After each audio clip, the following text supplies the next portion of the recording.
Baik, bismillahirrahmanirrahim. Assalamualaikum warahmatullahi wabarakatuh. Salam porang dan salam cangkul.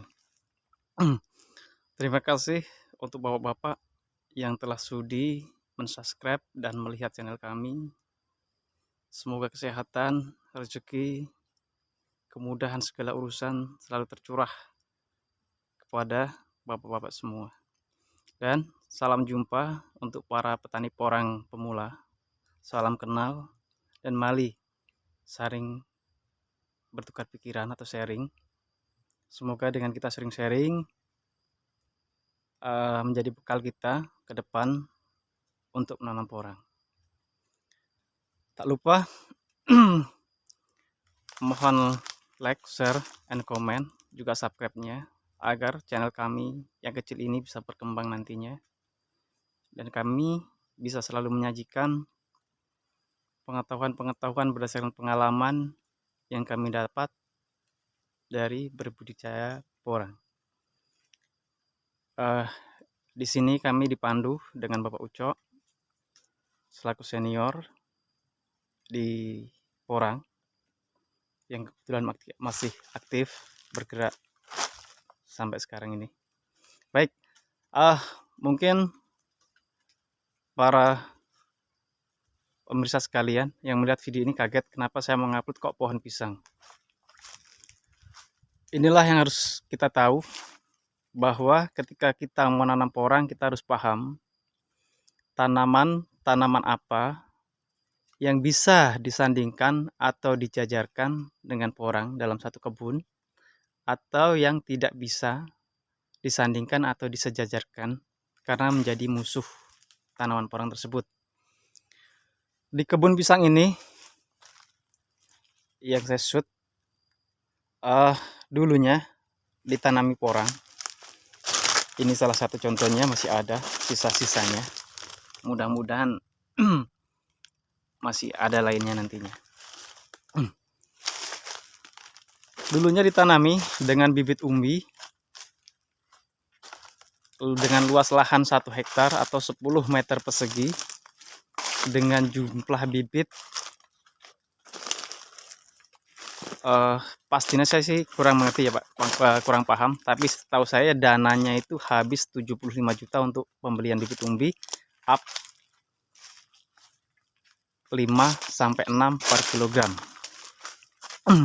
Kalau kita hitung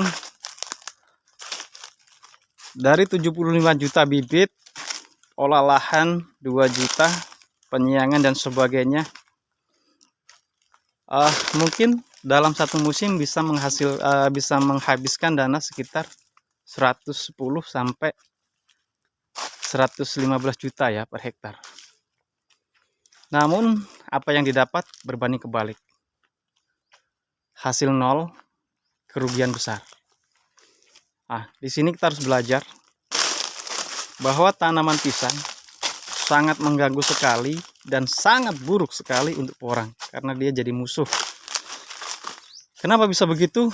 Akar-akar serabut dari tanaman pisang dia akan menggerogoti daging-daging umbi milik porang. Makanya kalau ada, silakan Bapak cek, jika kebetulan Bapak punya tanaman porang dan porang Bapak ada kebun pisangnya, coba cek umbi-umbi yang dekat pohon pisang, pasti akan terlihat sangat jelek sekali. Belum lagi di sela-sela pisang masih ditanami singkong. Jadi tanaman singkong musuh kedua alami untuk tanaman porang. Jadi mari kita jadikan pengalaman ini sebagai pelajaran berharga ketika kita menanam porang, khususnya untuk pemula, agar tak mengalami hal serupa. Niat awalnya sebetulnya bagus. Ketika bibit selesai ditanam, maka disusuli dengan pisang, kemudian disusuli dengan singkong, dengan pengertian kalau kebun ditanami pisang, maka lahannya akan lembab atau dingin. Apa nek basa Jawane anyes ya Pak ya. Ditambah dengan singkong yang rimbun, maka diharapkan kebun ini terjaga kelembapannya. Tanpa bertanya, tanpa basa-basi, langsung dihajar sendiri. tanpa ada konfirmasi atau pemberitahuan atau lain sebagainya. Istilah, kita pernah dengar istilah malu bertanya sesat di jalan.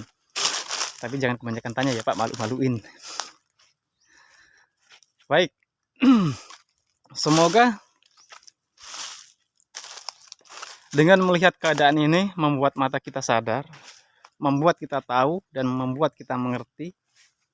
Kemudian kita bisa berbagi dengan teman-teman porang di seluruh Nusantara.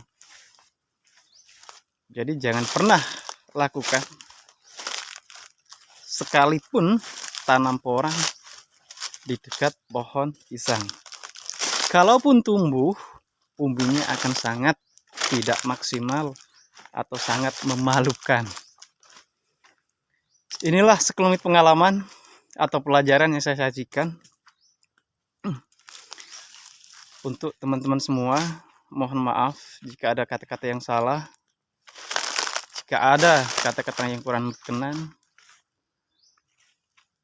Juga dalam saya mengambil gambar, karena saya hanya menggunakan handphone, itu pun dengan handphone yang murahan, tiada maksud lain dan niat lain di hati kami untuk pamer apa segala macam, tidak, karena kami betul-betul murni ingin berbagi pengalaman agar nantinya kita para petani porang bisa sukses bersama, bisa finish sesuai dengan apa yang kita harapkan. Terima kasih sekali lagi telah sudi menonton channel kami. Selamat siang, salam cangkul, dan assalamualaikum warahmatullahi wabarakatuh.